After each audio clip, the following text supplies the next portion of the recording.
1890.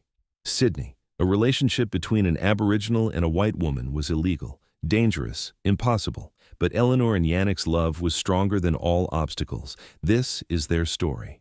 Sydney, 1890. The heart of Victorian-era Australia, a city that prided itself on medical progress.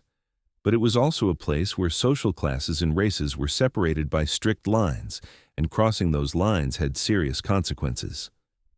Royal Sydney Hospital was the city's most prestigious medical institution. Its white stone building rose on Macquarie Street, representing the empire's medicinal excellence. The doctors working inside were educated in England and Edinburgh, the nurses trained in Florence Nightingale's principles. Eleanor Whitmore was a 28-year-old experienced nurse. She had come to Sydney from London 5 years ago, partly for career opportunity, partly to escape rigid Victorian society. Tall, slender auburn hair, always in a neat bun, intelligent green eyes. She was compassionate but professional, skilled but humble. Eleanor's reputation was as one of the hospital's most dedicated nurses. She would never refuse a patient, rich or poor, respectable or criminal. This attitude sometimes caused friction with other staff. Miss Whitmore, Dr. Harrison, the chief surgeon, would often say, "Your excessive sympathy for some patients is inappropriate. Remember your station." But Eleanor wouldn't listen. Every human being deserved medical care, she believed. That October evening, everything changed. She was working the night shift. The hospital was quiet, only occasional footsteps and distant moans. Around 11 o'clock, she heard a sudden commotion, shouting voices, running feet. "Nurse! Nurse Whitmore!" Young orderly James shouted in panic. "Emergency case!" Eleanor immediately ran to the entrance hall. The scene was shocking. 2 police constables were dragging a man, obviously badly injured, dark-skinned, Aboriginal, approximately 30 years old. His face was covered with blood, a deep gash visible on his chest, his left leg twisted at an awkward angle. "Found him near Circular Quay," one constable explained. "Got into some kind of brawl with dock workers, probably drunk, probably started it." Eleanor immediately approached, her professional instincts kicking in. "Bring him to the examination room." "Hold on, miss." The second constable hesitated. "He's an Aborigine. Are you sure you should—" "He's bleeding to death," Eleanor cut sharply. "Room 3 now." The constables reluctantly complied. Along the hospital corridor, curious and disapproving faces appeared. An Aboriginal man in Royal Sydney Hospital? Unprecedented. In the examination room, Eleanor quickly assessed his injuries. Concussion certain, broken ribs probable, leg definitely fractured, and most concerning, the chest wound was deep, possibly penetrating the lung. "I need Dr. Harrison," Eleanor told James. "Dr. Harrison?" James repeated nervously. For this patient?" "Now, James." But when Dr. Harrison came, his reaction was predictable. "Miss Whitmore," his voice cold, "what is the meaning of this?" "The patient needs immediate surgery. The chest wound is critical." Dr. Harrison examined the man briefly, dismissively. "This is an Aboriginal vagrant. We don't have resources for—" "He's dying," Eleanor interrupted. "Many people die, Miss Whitmore. We cannot save everyone, especially those who contribute nothing to civilized society." Eleanor felt anger rising. The Hippocratic Oath says nothing about race or social status. The oath was written for civilized peoples, not savages. This man is probably a criminal. Treat him, and we're just patching him up to commit more crimes. "You're refusing treatment?" "I'm exercising medical judgment. Limited resources must go to worthy patients." Eleanor made a sudden decision. "Then I'll treat him myself." Dr. Harrison's eyebrows shot up. "You? You're not authorized to perform surgery." "I've assisted in 100 procedures. I can close wounds, set bones, manage infection. This is highly irregular." "So is letting someone die in our hospital," Dr. Harrison considered. "Very well, but understand, if this savage dies, it's on your conscience, and if he lives and causes trouble, it's on your record." "Understood." Dr. Harrison left, his disgust clear. Eleanor turned to the patient and really looked at him for the first time. Despite the blood and dirt, strong features were visible. High cheekbones, a determined jaw, a powerful build. But most striking, even unconscious, an aura of dignity emanated from him. "Help me clean him up," Eleanor told James. Carefully, meticulously, Eleanor worked through the night. She cleaned wounds, stitched the chest gash. Fortunately, it hadn't penetrated the lung, but was very deep. She set the broken leg with a makeshift splint. She bandaged contusions. Hours later, exhausted, Eleanor sat beside the patient. His pulse was weak but steady. The infection risk was high, but the immediate crisis had passed. "What's your name?" she whispered, knowing the patient couldn't hear. "Who are you?" Days followed, and Eleanor kept constant vigil. The patient, his identity still unknown, fought fever, drifted in and out of consciousness, sometimes delirious, muttering in an ancient language. Eleanor recognized it, Aboriginal tongue, but she couldn't understand the words. On the third night, the patient finally woke. Truly woke. His eyes opened, dark and alert, focused on Eleanor. "Where am I?" His voice hoarse. "Royal Sydney Hospital. You were badly injured. Do you remember what happened?" The patient struggled to sit, winced in pain. "Easy," Eleanor gently pushed him back. "You have broken ribs, a fractured leg. Don't move suddenly." The patient stared at her, a long, assessing look. "You, white woman, why you help me?" "I'm a nurse. Helping people is my job." "Other white people know help Aboriginals, usually make worse." Eleanor couldn't disagree. "Not all white people are the same. What's your name?" Hesitation. Then, "Yannick." "My name Yannick." "I'm Eleanor. Miss Whitmore, though you can call me Eleanor." "Eleanor." Yannick tasted the name. Beautiful name. Despite herself, Eleanor blushed. "Thank you. Can you tell me what happened? How you got injured?" Yannick's expression hardened. "Dock workers. I work loading ships. They don't like Aboriginal getting same pay. They attack me, many against one. That's horrible. That's life for my people." Over the following days, Eleanor and Yannick talked, carefully at first, then more openly. She learned he was from the Darug people, born near Parramatta. His family was killed in settler violence when he was a child. He survived alone, learned the white man's ways, took work where he could find it. "Why do you stay in Sydney?" Eleanor asked one evening. "Why not go to Aboriginal lands?" "Aboriginal lands shrinking every year. White settlers take more and more. Sydney at least has work, money, can survive here." "But at what cost?" "Cost always high for my people, everywhere we go." Eleanor noticed how Yannick spoke, educated diction mixed with Aboriginal phrasing, intelligent, perceptive, proud despite circumstances.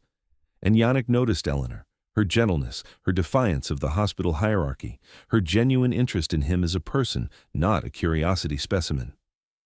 "Why you different?" Yannick asked one night. "Different how?" "Other white people look at me, if look at all, see dirty Aboriginal. You look, see human." Eleanor considered. "My father was a doctor. In London, slums. He treated everyone, rich, poor, English, Irish, gypsies. He taught me, sickness doesn't discriminate, neither should healers. Your father, wise man." "He was. He died when I was 20, yellow fever, ironically, couldn't save himself." "I'm sorry." It was the first time Eleanor had told anyone in Sydney about her father. Something about Yannick made her feel safe, understood. Days turned to weeks. Yannick's injuries healed, slowly but steadily. Eleanor continued his care, the official excuse being medical necessity. The reality was, she wanted to spend time with him. One evening, the hospital nearly empty, late at night, Eleanor brought Yannick tea. "English custom," she smiled. "Tea makes everything better." Yannick sipped carefully. "Aboriginal custom. Sharing food creates bond. We share tea, we become friends. I'd like that. To be friends. Just friends." Yannick's eyes held hers. Eleanor's breath caught. In that moment she understood what had been growing between them. Not just compassion, not just gratitude. Something deeper, more dangerous. "Yannick," she started, but he interrupted. "I know, impossible. Aboriginal man, white woman, against laws, against society, against everything. Yes, but what we feel, that not against anything, that just human." Eleanor sat beside the bed, closer than professional distance. "What do we feel?" "I feel..." Yannick reached out, gently took her hand. "Like Dreamtime brought us together. like ancestors planned this. I don't understand Dreamtime. Dreamtime is everything, past, present, future, all together. Ancestors, spirits, creation, all connected. Sometimes, Dreamtime sends visions. I had vision, many months ago. White woman with healing hands, green eyes like ocean.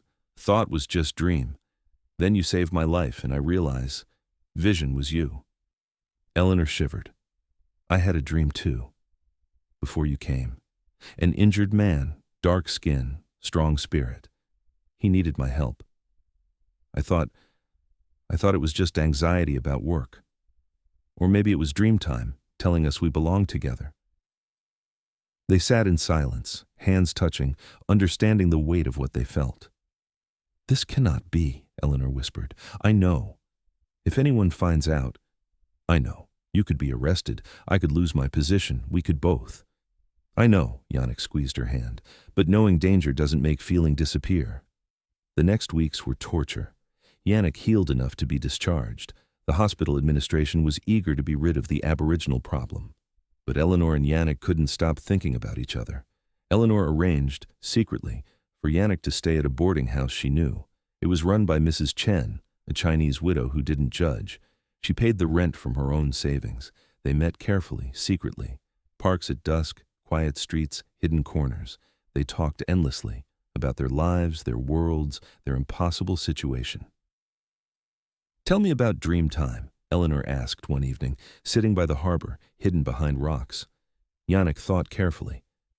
In beginning, ancestor spirits walked Earth.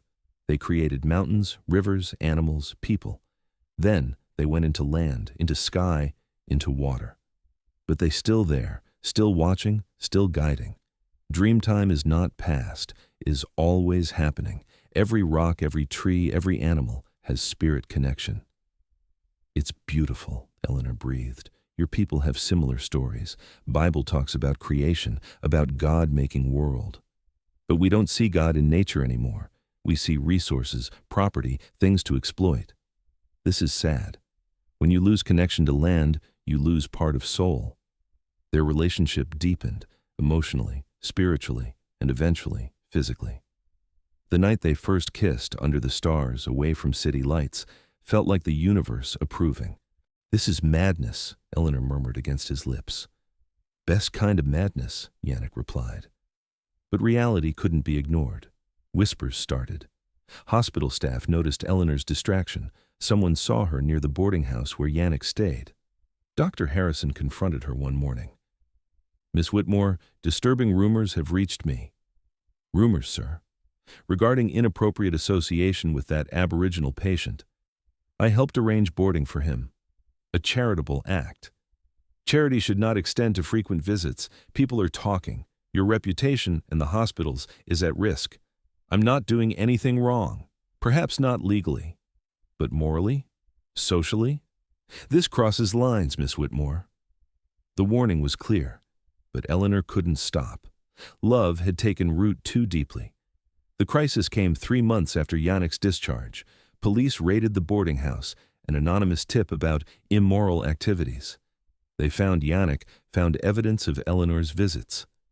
Under 1890 laws, sexual relations between Aboriginal men and white women were technically illegal, categorized as corruption of white woman by native. The punishment was severe.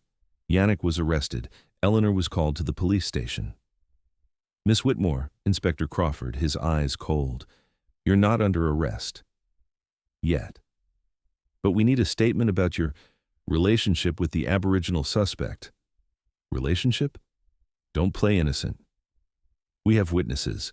You've been seen with this man repeatedly, alone, in compromising situations. Eleanor's mind raced. The truth would destroy them both. Lies might save her, but condemn Yannick. What happens to him? If convicted of corrupting a white woman, minimum 5 years hard labor, possibly deportation to an Aboriginal reserve, maybe hanging if the evidence is strong enough. Eleanor felt sick. He didn't corrupt me. If anything. If anything? Deep breath, moment of truth. I initiated the relationship. He tried to resist. I pursued him. The inspector's eyebrows rose. You're confessing to pursuing an Aboriginal man? Yes, he was a patient. I was a nurse. I developed feelings. He was honorable, tried to maintain distance. I crossed boundaries. Miss Whitmore, do you understand what you're admitting? This could ruin you.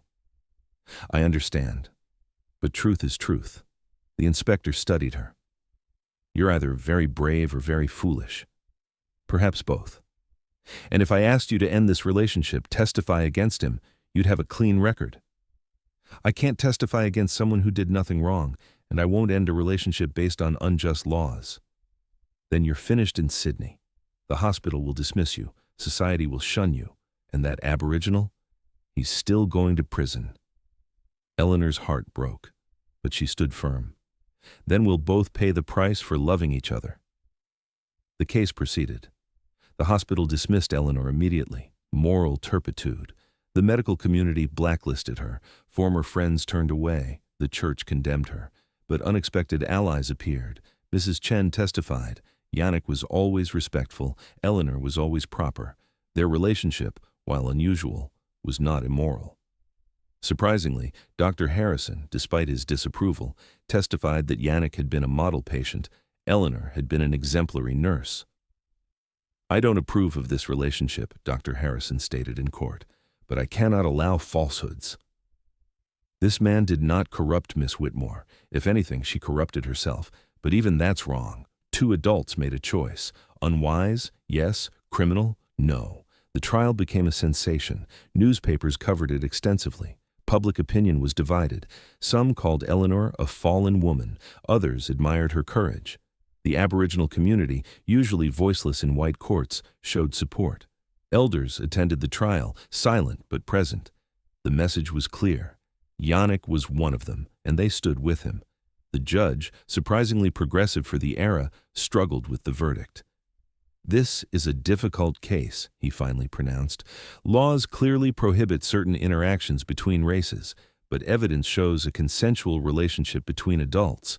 No corruption, no coercion. I cannot in good conscience destroy two lives for following their hearts. Verdict, not guilty. The courtroom erupted, cheers and outrage mixed. Outside the courthouse, Eleanor and Yannick emerged to a mixed crowd. Some spat at them, others applauded. What now? Eleanor asked. We cannot stay in Sydney, Yannick said. Too much attention, too much danger. Where do we go? North. My mother's people near Brisbane. They will accept us. Are you willing to leave everything? Eleanor looked at the city that had rejected her, the career that was destroyed, the society that had condemned her. Then she looked at Yannick, the man who had taught her about courage, about love, about seeing beyond differences. I'm willing. They left Sydney a week later. The journey north was difficult. Many places refused them service, some threatened violence, but they persevered. The Aboriginal community near Brisbane, Yannick's mother's Ugamba people, welcomed them cautiously at first. A white woman was unusual, but Yannick's family connections helped, and Eleanor's genuine respect for their culture gradually won acceptance. Eleanor learned traditional healing practices, shared modern medical knowledge. The combination proved powerful. She became a bridge between two worlds of medicine. Yannick worked with timber cutters, taught Aboriginal tracking skills to interested parties, slowly built respect. They married twice, once in a small Christian ceremony in Brisbane, then in a traditional Aboriginal ceremony performed by elders. Both felt essential. Now we're truly married, Yannick said after the Aboriginal ceremony, recognized by your God and by my ancestors. Years passed. They had 3 children, beautiful blends of both heritages. The children grew up bilingual, bicultural, comfortable in both worlds. Eleanor never regretted her choice. She sometimes missed Sydney, missed her nursing career. But she had gained something more valuable, true love and authentic life, a connection to land and people that was deep and real. One evening, many years later, elderly Eleanor and Yannick sat watching the sunset over the ocean. Do you ever wonder, Eleanor asked, what life would have been like if we hadn't met? I would have died in that hospital, Yannick said simply, and I would have lived an empty life, following rules, never knowing real love. Dreamtime knew what it was doing, bringing us together. Despite all obstacles, because of all obstacles, easy love teaches nothing. Hard love, that teaches everything. Eleanor leaned against him. What did it teach you? That courage is not absence of fear, but action despite fear. That love can cross any divide. The two different worlds can create a new, better world. And what did it teach me? Eleanor smiled.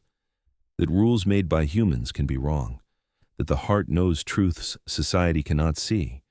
That real healing comes from love, not just medicine. They sat in comfortable silence, watching the sun sink below the horizon. Around them, their children played with grandchildren, beautiful, healthy, loved. The legacy of an impossible love that refused to die. And somewhere, in Dreamtime, ancestors smiled. Another impossible barrier broken, another bridge built, another step toward a world where love was stronger than prejudice. Eleanor and Yannick's story spread quietly through Aboriginal communities and sympathetic white circles. They became a symbol, proof that despite laws, despite society, despite everything that said it was impossible, genuine love could thrive. Their descendants would carry both heritages proudly, would tell the story of the great-grandmother who defied the empire for love, the great-grandfather who showed that an Aboriginal man could love and be loved across racial divides. In the end, love did what laws couldn't. It united two worlds, created something new, proved that humanity's heart was stronger than humanity's prejudice, and that, perhaps, was the greatest legacy of all.